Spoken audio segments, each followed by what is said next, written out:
What kind of job does a person have to pass the QWE? I am a senior compliance in a law firm and would like to know if my role as compliance is enough to pass the 2 years QWE. Well, first point is that if it's a law firm in England and Wales, it's likely to be an internal solicitor regulated by the SRA who you're asking, and they would need to apply their judgment in answering that question. However, you could be abroad.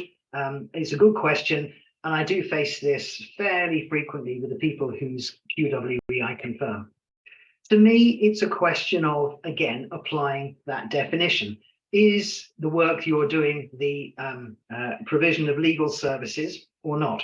So I'll give you an example. There's a Magic Circle law firm that has an office in Hong Kong. Someone said to me, I am a conflicts consultant.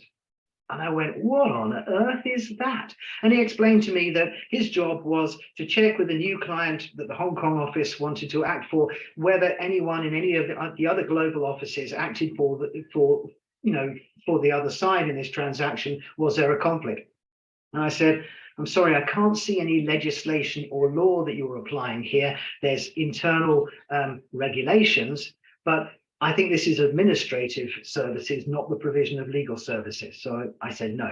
However, if you're applying compliance, you're dealing with compliance to legislation on financial crime, sanctions, anti-money laundering, data protection, then yes, because you are looking at primary legislation and secondary legislation, which you're then interpreting and applying and advising on, even if it's in-house, because your client is your employer and your colleagues who you are advising. So that would, in my opinion, be the provision of legal services and therefore QWE.